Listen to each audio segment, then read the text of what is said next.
नमस्कार। Entertainment video में आपका हार्दिक स्वागत है।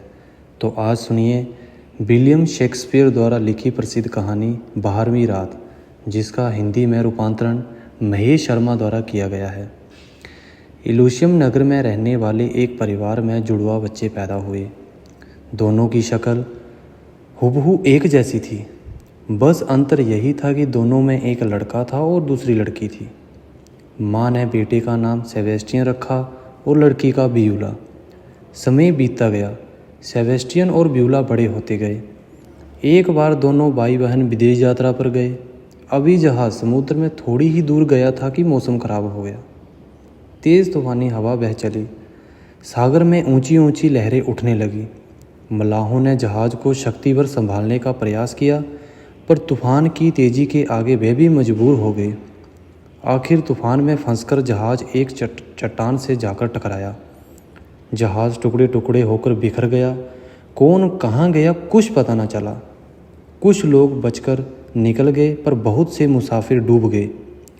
सेबेस्टियन बचने के लिए समुद्र में हाथ पैर चला रहा था कि तभी एक तख्ता हाथ लग गया। वह तख्ते का सहारा लेकर तैरने लगा। रह रहकर बहन ब्यूला का चेहरा आंखों के सामने तैर जाता था। उसने बस इतना देखा कि कुछ लोगों ने ब्यूला को एक नाव पर बिठा लिया है। फिर पता न चला कि उसका क्या हुआ। उसके अपने प्राण संकट में थे। तसल्ली इतनी थी कि ब्यूला डूबने से बच गई होगी। वह सोच रहा था, क्या अब कभी मैं अपनी प्यारी बहन को देख पाऊंगा? हे ईश्वर, उसकी रक्षा करना। उधर ब्यूला जहाज में सुरक्षित तट पर जा पहुंची। उसने दूर से देखा कि भाई तख्ते के सहारे तैर रहा है। उसने मन ही मन ईश्वर से प्रार्थना की, हे भगवान, मेरे भाई के प्राण बचा देना। कृपा करके कभी हम दोनों को आपस में मिला देना। फिर भाई को याद करके वह रोने लगी। उसे रोते देख जहाज़ का कप्तान उसे सांत्वना देने लगा।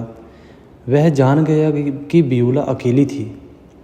अनजान नगर में वह कहाँ किसके पास रहेगी, यही सोचकर उसने कहा, बेटी, मैं चाहता हूँ कि इस अनजान नगर में मैं तुम्हें अपने साथ रख लूँ, पर क्या करूँ, मेरा समय ज़मीन पर कम, पानी में ज़्यादा बीतता है।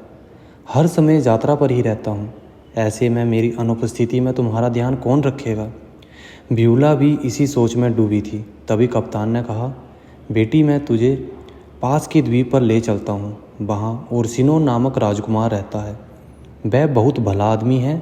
मुसीबत में फंसे लोगों की मदद करना उसे पसंद है। सब लोग उसे पसंद करते हैं। मुझे आशा है वह तुम्हारी मदद ज़रूर करेगा। इसके बाद कप्तान ने उसे नए द्वीप पर छोड़ दिया। राजकुमार के बारे में कप्तान ने ठीक ही कहा था। वह द्वीप पर बहुत लोकप्रिय था। कप्तान ब्यूला को छोड़कर चला गया, लेकिन इससे पहले ब्यूला ने एक अजीब फैसला किया, जो एक नए देश में शायद ठीक भी था। उसने सोचा, अकेली लड़की के रूप में अनजान द्वीप पर रहना ठीक नहीं होगा। शायद लोग उसे परेशान करें। इसलिए ब्यूला ने पुरुष वेश धारण कर लिया और मुक्त भाव से द्वीप पर घूमने लगी। राजकुमार के बारे में उसने बहुत कुछ पता कर लिया। पता चला राजकुमार ओर्सिनो ओलिविया नामक लड़की से प्यार करता है।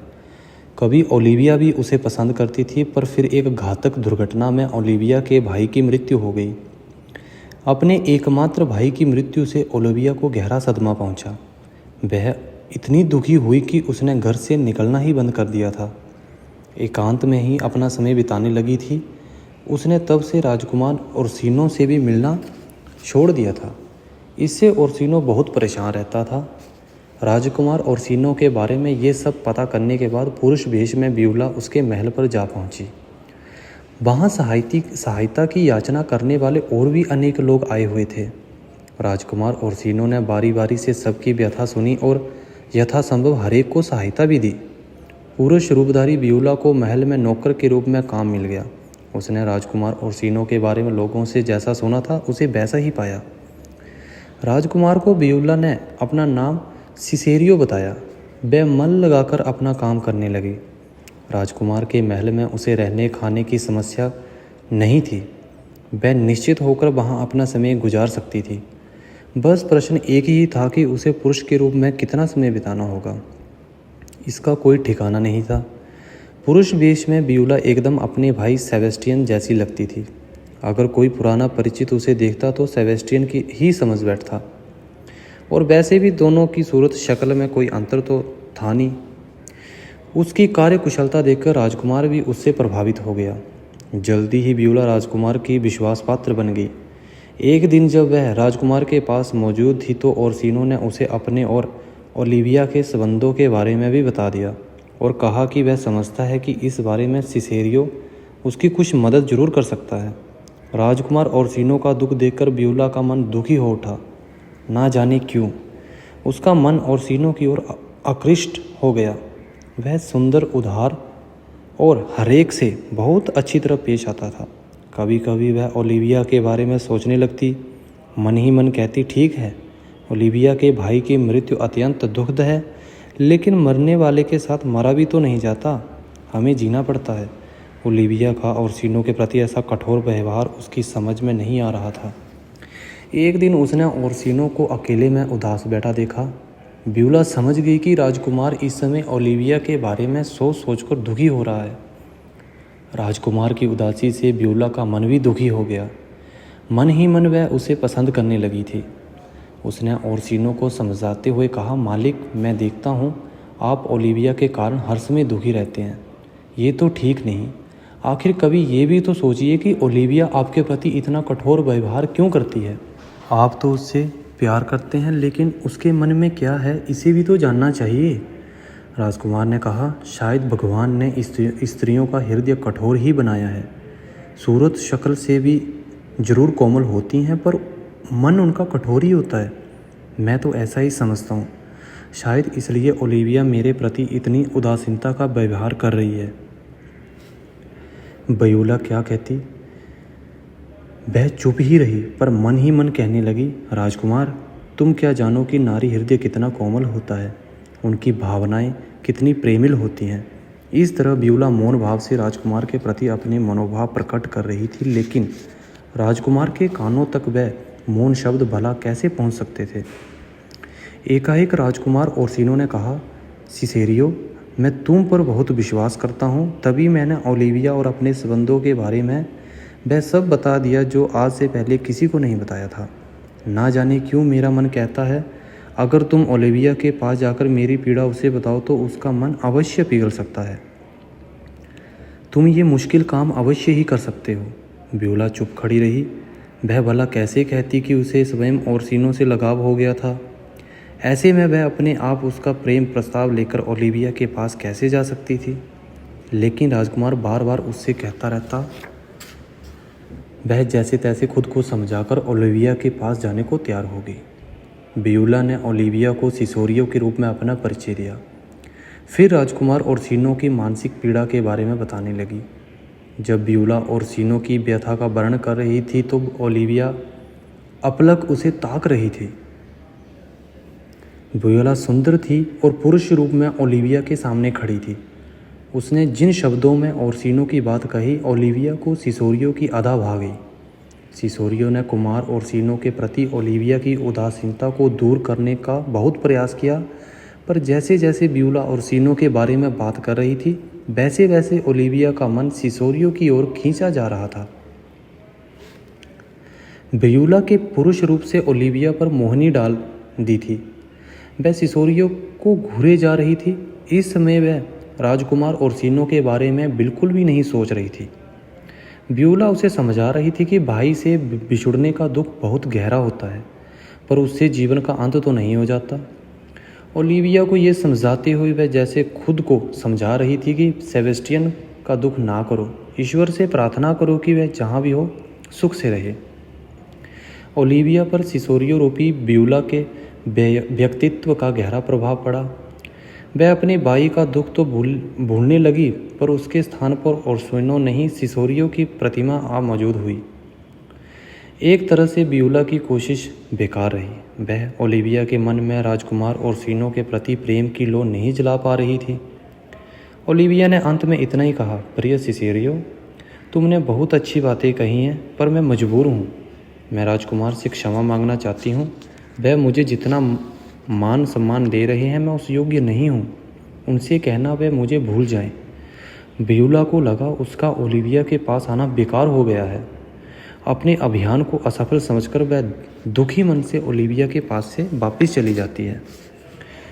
ब्यूला ने जाते देख ओलिविया को बहुत दुख हुआ। उसका मन तो सिसोरियो में अटक अटक कर रह गया था। वह अपने मन में इस नए व्यक्ति के प्रति गहरा आकर्षण महसूस कर रही थी। पहली बार में सिसोरियो ने उसे अपने मोहपाश में बांध लिया था। उस रात वह सो न सकी। बस सिसोरियो की मोहक छवि आंखों में घूमती रही। उसकी बातें कानों में उसके गूंजती रही। यह एकदम क्या हो गया था कि ओलिविया को कि वो उसके बारे में ही सोचे जा रही थी। सुबह उठते ही ओलिविया ने कुछ सोचा, फिर सिसोरियो के नाम पत्र लिखने बैठ गई।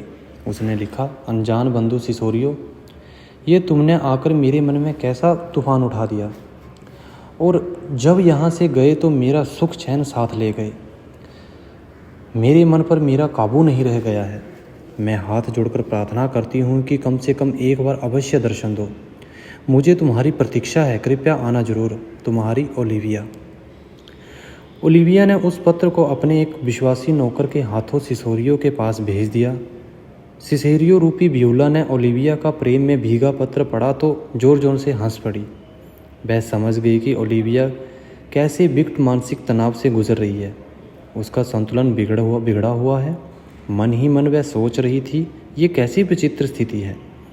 कहाँ तो ओलिविया एकांत में अपने भाई का मन का दुख मना रही है, पर अब वह पुराने प्रेमी को भूलकर एकदम अनजान पुरुष के प्रेम में डूब जाना चाहती है। ब्यूला मन ही मन हंस तो रही थी, पर साथ ही उसे ओलिविया पर तरस भी आ रहा था।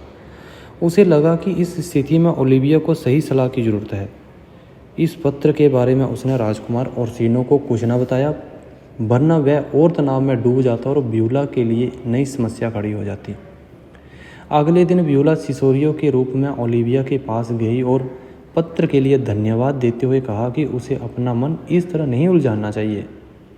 सिसेरिया ओलिविया को समझाता रहा कि वह राजकुमार ओर्सिनो की स्थिति के बारे में सहानुभूति से विचार करे, पर उसके समझाने का ओलिविया पर कोई असर नहीं पड़ा। वह तो सिसोरियो पर ही मर मिट चुकी थी। वह उसे अपने नए प्रेमी के रूप में देख रही थी। ये तो विचित्र उलझन खड़ी हो गई थी। ब्यूला ने समझ लिया कि ओलिविया इस समय जिस मानसिक स्थिति में है उसमें वह किसी की नहीं सुनेगी। ज़्यादा समझाना बुझाना व्यर्थ समझा और ब्यूला ओलिविया के पास से वापस चली जाती है। जैसे ही सिसेरिया के रूप में ब्यूला बाहर निकली, तुरंत एक व्यक्ति ने उसका रास्ता रोक लिया। उसके मुंह से शराब की दुर्गंध आ रही थी। उसने कहा, तो तुम ही वह सिसोरियो हो जो राजकुमार ओर्सिनो के पत्रवाहक बनकर यहाँ आया करते हो। जानते हो ओलिविया मेरी है। उस पर किसी और की नज़र पड़े ये बात मैं बर्दाश्त नहीं कर सकता। तुम मेरी प्रेमिका को मुझसे छीनकर राजकुमार ओर्सिनो को देना चाहते हो। मैं ऐसे कभी नहीं होने दूंगा। पहले मैं तुमसे निपटता हूँ, फिर राजकुमार को भी देख लूँगा। इस तरह बकवास करता वह आदमी ब्यूला पर झपटा। ब्यूला सिसोरियो के रूप में पुरुष बनी हुई थी, पर थी तो वह एक कोमल स्त्री। उस व्यक्ति की डरावनी आवाज़ सुनकर वह तो पहले ही डर गई थी। अब जो वह उस पर झपटा तो उसकी हालत और भी खराब हो गई। वह सोच रही थी कि कैसे भागकर अपनी रक्षा करे। तभी सामने से एक व्यक्ति वहां आ गया। उसने भी ब्यूला को देखा तो बोल उठा, अरे सेबेस्टियन तुम। खैर घबराओ मत, ये कौन है जो तुम्हें परेशान कर रहा है। चलो पहले इसके होश ठिकाने लगाओ।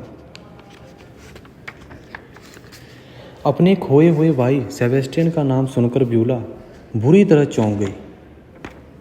ये कौन था जो उसके भाई को जानता था। इस बीच आगंतुक ने ब्यूला को धमकाने वाले व्यक्ति को जा पकड़ा और उसे मारने लगा। इसी बीच ना जाने कहां से दो सैनिक वहां आ पहुंचे। उन्होंने उसे पकड़ लिया जो ब्यूला की सहायता करने के इरादे से शराबी से जूझ रहा था। पर आश्चर्य ये था कि सैनिकों ने ब्यूला को धमकियां देने वाले से एक भी शब्द न कहा। यह देखकर ब्यूला हैरान रह गई। खुद को सैनिकों के जंगल में फंसा पाकर ब्यूला की सहायता करने आया व्यक्ति चिल्लाकर बोला, अरे सेबेस्टियन ये क्या। ये सैनिक मुझे बिना बात पकड़कर लिए जा रहे हैं और तुम चुपचाप खड़े हो। क्या तुम वह दिन भूल गए जब समुद्री तूफान में मैंने तेरे प्राण बचाए थे। क्या यही कृतज्ञता होती है। तुम अपने प्राण रक्षक को भी भूल गए हो।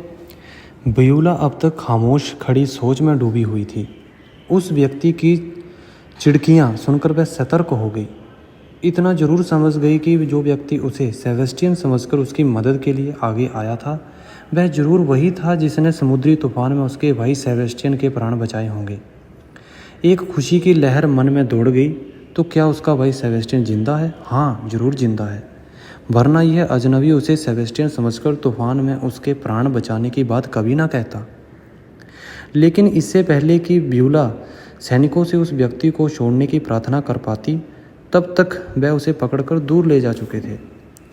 ब्यूला ने पाया कि वह अकेली खड़ी है। इसी समय तो उससे झगड़ने वाला शराबी भी कहीं नजर नहीं आ रहा था। शायद झगड़ा बढ़ते देख वह भी खिसक गया था। मौका देख ब्यूला तेजी से राजकुमार ओर्सिनो के महल की तरफ भाग चली। वह मन ही मन उस व्यक्ति के बारे में सोच रही थी जिसने उसे सेबेस्टियन कहकर पुकारा था। आखिर कौन था वह आदमी? इसी बीच उसका भाई सेबेस्टियन सचमुच वहां आ पहुंचा। तब तक ब्यूला वहां से जा चुकी थी। तभी दूसरी तरफ वह शराबी फिर वहां आ पहुंचा। इस बार वह अपने साथियों को संग लाया था। अब वहां ब्यूला नहीं, सेबेस्टियन खड़ा था। पर चूंकि सेबेस्टियन और ब्यूला की शक्ल एक ही थी, इसलिए वह भ्रम में पड़ गए। उसने सेबेस्टियन से कहा, क्यों बे? तेरी वजह से मुझे घूंसे खाने पड़े, मैं तुझे छोड़ने वाला नहीं। कहकर शराबी ने तलवार निकाली तो सेबेस्टियन ने भी तलवार मयान से बाहर खींच ली और मुकाबले को तैयार हो गया। उसका जौहर देखते ही बनता था। उसने सामने कोई ना टिक सका, सब भाग खड़े हुए। अपने मकान की खिड़की से ओलिविया ने भी यह दृश्य देखा तो वह समझी कि गुंडे बदमाशों ने उसके प्रिय सिसेरियो को घेर लिया है। वह सेबेस्टियन को ही सिसेरियो समझ रही थी। भ्रम स्वाभाविक था क्योंकि ब्यूला और सेबेस्टियन की शक्ल सूरत में तिल भर का भी फर्क नहीं था। ओलिविया सेबेस्टियन को आग्रहपूर्वक अपने घर में ले गई। उधर सेबेस्टियन हैरान था, उसे कुछ समझ नहीं आ रहा था। कहाँ तो एक व्यक्ति उस पर पिटवाने का आरोप लगा रहा था और कहाँ एक सुंदरी उसे आग्रहपूर्वक अपने महल में ले आई थी, जबकि वह तो इस नगर में किसी को भी नहीं जानता था। ओलिविया उसे सिसोरिया समझकर प्यार से बातें करने लगी। सेबेस्टियन ने भी उससे अच्छी तरह बातें की। ओलिविया हैरान थी। वह सोच रही थी, जरा सी देर में ये क्या उलट पलट हो गया। कुछ देर पहले तक सिसोरियो मुझे राजकुमार ओर्सिनो के बारे में समझ रहा था कि मैं उसकी उपेक्षा न करूं, पर इस बार जब मैं इसे घर में लेकर आई हूं तो अचानक ये बदला सा लग रहा है। सैनिक ने ब्यूला की सहायता करने वाले व्यक्ति से पूछताछ करने लगे तो उसने बताया कि उसका नाम एंटीनियो है और वह एक जहाज़ का कप्तान है। उसने कहा, एक बार मेरा जहाज़ तूफान में फंस गया था, तभी मैंने दूसरे जहाज़ के एक आदमी को लहरों में हाथ पैर मारते देखा तो उसे पानी से निकालकर जहाज़ पर ले आया था। वह समुद्र में गिरने से बीमार हो गया था। मुझे उस अकेले व्यक्ति पर दया आ गई। मैंने उसकी खूब सेवा की, उसके इलाज पर काफ़ी धन खर्च किया। स्वस्थ होकर वह मुझे धन्यवाद देकर चला गया था। आज काफ़ी समय बाद मैंने उसे सड़क पर देखा कि एक शराबी उस पर हमला करने की कोशिश कर रहा है। भला ऐसे में कैसे मैं चुप रह सकता था। मैंने उसकी मदद करी। हाथापाई में उस शराबी को कुछ चोट लग गई। जिस आदमी की मदद करने के अपराध में आप लोग मुझे अपराधी समझकर पकड़ लाए हैं, उसका नाम सेबेस्टियन है। मैं समझता था इतने दिनों बाद मिलने पर वह मेरे प्रति अपनी कृतज्ञता प्रकट करेगा, क्योंकि मेरे ही कारण उसके प्राण बचे थे। लेकिन वह तो चुप खड़ा ताकता रहा। मुझे गिरफ्तारी से बचाने की उसने जरा भी कोशिश नहीं की। मैं सोच रहा हूँ, ये दुनिया भी कैसी विचित्र है। अपना स्वार्थ पूरा हो जाने पर आदमी कैसे आंखें बदल लेता है। इसी बात का दुख है मुझे। मैंने कोई अपराध नहीं किया। एंटोनियो की बातें सैनिकों को सच लगी। उन्होंने उसे मुक्त कर दिया। अब एंटोनियो फिर उसी जगह आ पहुंचा जहां उसने सेबेस्टियन को देखा था। उसके मन में कृतज्ञ सेबेस्टियन के लिए बहुत क्रोध था। पर क्या एंटोनियो को पता था कि जिसे वह सेबेस्टियन समझ रहा था वह सेबेस्टियन नहीं बल्कि उसकी जुड़वा बहन ब्यूला थी, जिसने पुरुष का रूप धारण किया हुआ था। लेकिन एंटोनियो को चौक में कोई ना मिलता भी कैसे। ब्यूला तो जान बचाकर भाग खड़ी हुई थी और सेबेस्टियन को ओलिविया सिसेरियो समझकर अपने महल में ले गई थी। वहाँ उसका खूब सम्मान सत्कार हो रहा था। ओलिविया को लग रहा था वह सिसेरियो अब उसका प्रेम प्रदर्शन अवश्य स्वीकार कर लेगा। ब्यूला को झगड़े के चक्कर में देर हो गई और वह काफ़ी समय तक राजकुमार ओरसिनो के महल में ना पहुंची। इससे राजकुमार चिंतित हो उठा और पता करने के लिए स्वयं ओलिविया के घर की ओर चल दिया। उसे ओलिविया के महल में आने की खुली छूट थी।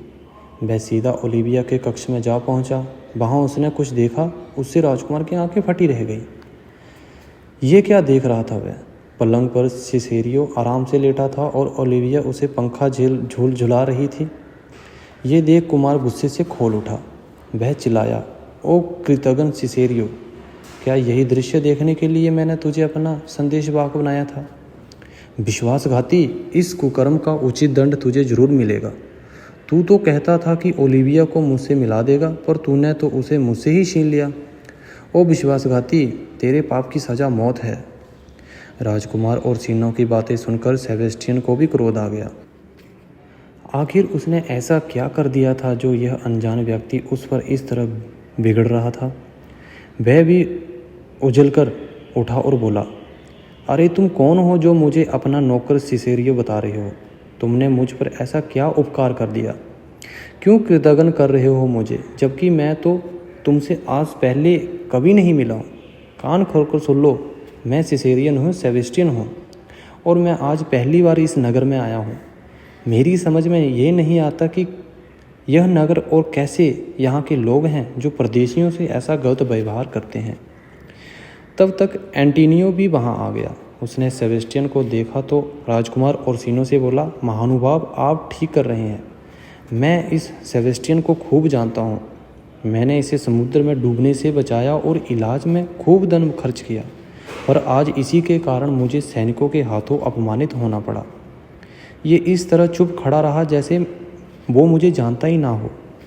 तभी ब्यूला भी वहाँ आ पहुँची। सब हैरान रह गए। एक सी शक्ल के दो लोग उनके सामने खड़े थे। ये क्या पहेली थी? उधर ओलिविया भी चक्कर में थी। आखिर असली सिसेरियो कौन था और नकली कौन सा है?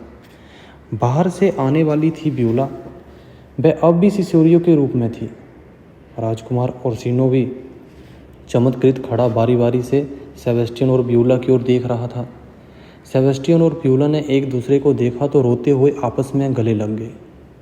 सिसेरियो सेबेस्टियन को भाई कह रहा था और सेबेस्टियन सिसेरियो को मेरी प्यारी ब्यूला कहकर पुकार रहा था। तभी राजकुमार ओरसिनो ने फिर पूछा, क्या सिसेरियो स्त्री है? तब सेबेस्टियन ने सबके सामने अपनी पूरी व्यथा कह सुनाई कि कैसे तूफान में जहाज़ टूटने से दोनों भाई बहन बिछड़ गए थे और इतने वर्षों बाद आज फिर मिले हैं। मैं जहाज़ के एक कप्तान एंटेनियो के कारण बचा था। तभी उसकी नज़र एंटेनियो पर पड़ी तो वह उसे क्षमा मांगने लगा। अब कप्तान एंटेनियो भी समझ गया कि जिसे उसने शराबी के हाथों से बचाया था वह सेबेस्टियन नहीं, उसकी बहन ब्यूला थी, और वह अकारण ही सेबेस्टियन को कृतघ्न समझकर बुरा भला कहने लगा था। ओलिविया और राजकुमार ओरसिनो ने जान लिया था कि उन्हें क्या चाहिए। दोनों को उनकी मंजिल मिल गई थी। सेबेस्टियन और ओलिविया, ओरसिनो और ब्यूला। सबसे अच्छी बात तो ये थी कि इतने वर्षों से बिछड़े भाई बहन फिर से मिल गए थे। ऐसे ही और मोटिवेशनल स्टोरी सुनने के लिए जुड़े रहे हमारे YouTube चैनल के साथ। और अभी तक अगर आपने हमारे चैनल को सब्सक्राइब नहीं किया है तो प्लीज़ चैनल को लाइक, फॉलो और सब्सक्राइब करें। धन्यवाद।